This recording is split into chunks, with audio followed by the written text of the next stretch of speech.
Hey guys! Welcome back to our channel, English Unplugged. We're your professors. My name is Julian Powell. My name is Yesenia Martinez. I'm Evelyn Cortez. I'm Marsha. And today we're going to be continuing with our book, Language Awareness, Chapter 3. Wait. This isn't a regular room, is it? Something looks a little different in here. It does look a little different. Yeah, it's a little more spacious. The background is different. You're right. It's more cozy. Do you want to tell them the good news, Yesenia? I already know. Do you want to? I think I know. Do you want to tell them We got promoted. We got promoted. promoted. Yep. Thank you for all our students who are watching us. Remember that if you watch our channel, students, you go ahead and get those 2 extra credit points for our weekly channels, our weekly podcasts. Thank you for listening. For all you guys, thank you for the love and support you guys have given us. Continue to like and subscribe, like Professor Yesenia said. Super blessed. Thank you so much. Yeah, just because of you guys, we have a better office, for our discussions. And on top of that, we could also study. I know that we are getting our doctor's degrees very, very soon. So this is a really good workplace for us and to study about language awareness, which is the book that we're currently reading to our students in our courses. Yeah, and like today's chapter 3. This was a pretty good chapter. Did you like this chapter? I did. It still is a continuation about how to become a better writer and how to become a better reader. Definitely got interested when I got very interesting when it was talking about people who like to listen to the audiobooks or people who like to read the book. Sorry. Who was the author that was in that chapter? This chapter, actually, I think it was Stephen King. There you go, Stephen King. Yeah. He was in this chapter. He teaches you. Because he is a famous writer himself. #1 best-selling books of all time. He made a lot of movies, a lot of books. Very nostalgic. So he explains to us. Yeah, he explains to us how to become better college writers. In the text, he mentions, reading and writing play a big component. If you read a lot more, you become a better writer. If you write a lot more, you become a better reader. And different components that fall in. That is also one reason to become a better writer. Stephen King, very famous author. He tells you they can play hand in hand to each other. I agree on that. Amaya, what did you think about this chapter? I thought how Stephen King mentioned how reading could be like an input source, like gaining more knowledge, and writing could be like an output. Like from what you read, you could create your own kind of content and go from there. Well, in the chapter also, they focused on how writing isn't linear, and I think that's something that's a really good thing to tell our students, to emphasize that, because people just don't go back in and try to make their work better. They just want to get it done. And this chapter really emphasizes that. So are you saying to take your time with your writing instead of just writing whatever? Yeah. Okay. Well, at first you can do jot down stuff, but not just leave it like that. Okay, do you feel like your writing has to be in chronological order, or you just write and write? Like in the book says, it doesn't have to be, because then if you have all your ideas at once, you could go back and make it better over time too. I like how in the book it says very few writers really know what they're doing until they've done it. So as you're writing, you don't exactly have the full picture of how you want to write your essay. It's little ideas that you're trying to gather and information you're trying to look at. And so once you actually got some sort of idea, you're forming it into how you want to carry your point out. And so you could step back from your writing and kind of see the whole picture and make it clear to the audience of what you're trying to convey. Oh yeah, definitely. Yeah, it's a good way to keep it engaging. I feel like it's a good way to engage your audience. It explains a lot. I think that if you continue preferably trying to read the book is way more detailed compared to movies or films or I so would prefer for students to read the book instead of listening to the audio, but I know that there's different reasons why listening to the audio could be best. Do you know why? What would you prefer, Maya, audio, or would you prefer for them to read? I would prefer to read the actual physical book, because that way I could actually focus on the text at hand and really analyze and dive deep into what's being said. whereas in audiobooks, like they're good, like they're more convenient when you're like busy and like you're like you could be driving on the road and you could like listen to an audiobook. Because that's what Stephen King does, right? Like when on his time, if he can't really read his books, he likes to listen to them. He likes to listen to them in audio, right? I think it's more convenient, but like at the same time, like it could be like really hard to like retain like all the information because sometimes it could go like one ear out the other, and like so it like reading the physical copy really like gives you a better picture of like how to analyze the text and give you a great idea of what it is. I agree on you that. You can annotate it, stuff like that. True, you could take your notes and jot down points of how you were saying, like jot down can points also- of where you. It teaches you like styles for your own writing as well. So, like, there's different teaching styles when it comes to writing. Yeah. Would you say that? Yeah. It can inspire you basically for your own work. Like when you're looking back at it, like I was saying earlier. Yeah, like how That's how Stephen they go hand in hand. Yeah, like how Stephen King mentions how from his other readings that he does, he notices like different vocabulary words that the writers use, like that they use a lot of repetition in that, and like the writing structure, he learns from it, and like like if that writing isn't good, like okay, what could I do differently to improve my writing? So yeah, another big author that was in chapter 3 we noticed is Anne Lamott. We get some of her input in the book. Yeah, she was talking about shitty first drafts, that you have to be able to do that first so you could go back and see what you're missing or like see if there is repetitive words like Amaya was saying.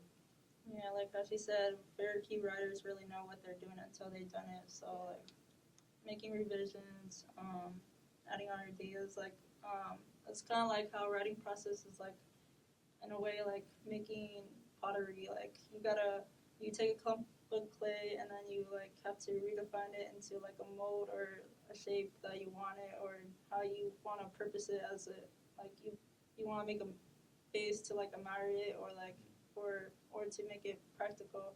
Like writing, you gotta take your ideas, take information, and then you gotta shape it and mold it into like how you want to convey or like bring in your readers.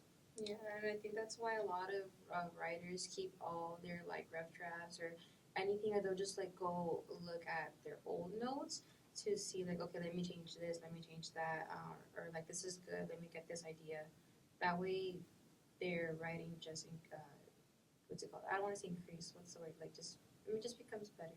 Yeah, so basically you're saying like to create new ideas, you need to go back to old ideas and see what the original base of your idea was. Yes. Like how you're mentioning the clay, right? You can't really make a sculpture unless you get a visualization. So at least it can be a bad nose, it can be, a crappy eye. As long as if it looks deformed, as long as you can visualize it in your head, the picture you want, you can come out with the better product. And I feel like that's what they're mentioning about writing. Yeah. When you write your first draft, it's not going to be the best because it's your first draft. But to be a better writer, to be a great writer, you need to write a bad first draft because that is the base of your idea. And then what you do from there, you build on top of that. So that's your base, and then you can use the rest to build the rest of your essay when it comes to writing. You have to remember that you can always go back and fix it. It doesn't have to be perfect the first time. It doesn't have to be chronological order at all.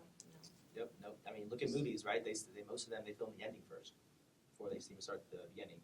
That's very So true. it's just multiple clips of what they add together to make that one movie. Same with writing, multiple pieces of paper, multiple words, random stuff. Inspiration from people. Inspiration. You look up ideas. What is the best way to write in your essay? True. Yeah, I know. Like, I know that usually the director already has like the whole story already planned out, so they'll go ahead and like film the ending before they do anything else.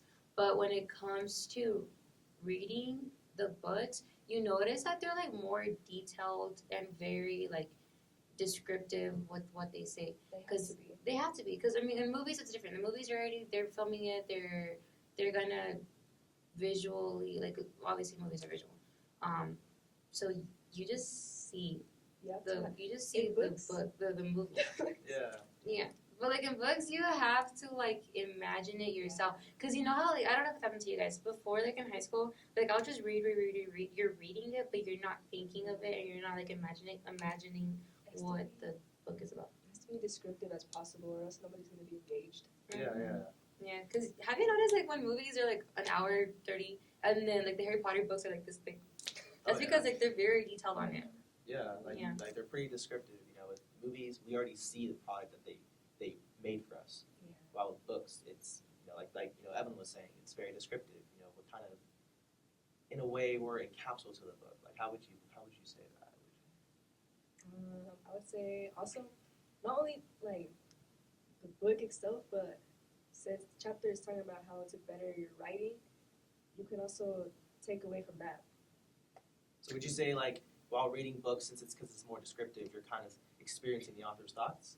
Basically, So like we're visualizing what they're thinking. Yeah. And like as you mentioned, how movies we're just visualizing what we already see. We're not visualizing, we're seeing what they already visualized. Unless like if in movies you may get like ideas of it, but it won't give you ideas to become a better writer. Is that what Stephen King's saying that he prefers just to like listen to the audios or to write? Because how are you gonna get ideas from a movie? I Does think that make his idea is like, we could like, we're too focused on like, instead of reading books, like we just want to be entertained most of the time instead of like diving into a book just to like gain knowledge and like become a scholar.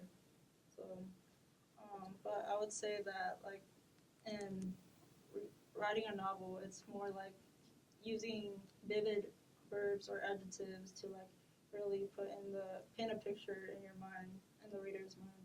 And so in a film, I would say like it captures like for a character's development, like it captures like their actions and like what they do instead of like their inner thoughts most of the time. So like whereas in reading you could like really resonate with the character more because you get to like see their side more. Yeah. Yeah, So like because you said Stephen King, he prefers more audiobooks, right? Than reading. No. He'll listen to the audiobooks if he doesn't have the option to read the books. I think audiobooks, that is a good idea too, because listening can also make you still visualize, because you're still listening to their thoughts. You know, you don't have to read it; you can see the words, and sometimes you're just cooking and cleaning, listening to the book, and they describe, say, like a dragon flying over a valley. You know, with the shadow casting, you can visualize the shadow moving across the valley. While a movie kind of gives you that given product, right? Yeah, I agree on that. Yeah. But yeah, there's like so many ways to just become better writers. I feel like this is just going more in detailed compared to last week's chapter 2, because we have to remember to always think about our audience and to think about how we're gonna write whatever it is. It may be what the topic is about. Yeah. But you just have to be very descriptive. But you just have to find your way. You have to find your way of how to become a better writer. Be willing to go back. Yes. Do better for your own writing. Yeah. Exactly. Yeah. We're not all gonna start off great or amazing like these number one booksellers and all, but definitely with time and patience, you don't give up. You have to continue looking at your old drafts, how like Lamott had mentioned, keeping all your resources. That way you can look back on it and then become better. Yeah. I mean, just to be, not everyone starts off at level 0, and then you gotta start. You just build on top. Don't be afraid to write your first drafts. Your first drafts is the base of your foundation, right? That is what is going to make you a better writer. Like, our famous authors, we hear it from the book. They have their techniques, they have their ways of writing. Use these techniques in your guys' essays to become better writers yourself. Yeah, that's why us as professors, if we're telling you to write a draft, it's because we want you just to write whatever it is, and then you can look back at it, and then you can rewrite your essay. That way, you will 100% improve compared to the rough draft that you wrote. I feel like if you don't know where to start, like you could take in more reading other people's writing, and you could like develop a sense of what their style of writing is, and then incorporate that into your own writing. Maybe. Definitely, yeah. Just like Stephen King was saying, he looks at other people's works to improve upon himself. Ooh, that's very true. Yeah, don't just look at your own work. Definitely get ideas of others, and don't look at just authors that have similar writing, but definitely look at different authors that have the way opposite way of writing, because those will help you a lot as well. Yeah. Definitely, yeah. Yeah, this is a great chapter. I feel like this whole book itself is to become for better college writers, but this chapter, you guys should really take this chapter deep within your guys' heart. You got to let it resonate with you. This chapter, you hear it from the best selling authors. They tell you their techniques. They're giving you their secrets. Use these and put in your guys' essays so you guys can become better writers. Anyway, thank you for our podcast. My name is Julian Powell. Amaya Chow. Justenia Martinez. And Lily Cortez. Thank you guys so much. Don't forget to like, subscribe, and thank you for listening, and tune in for next week. Thank you. Bye, guys. Bye.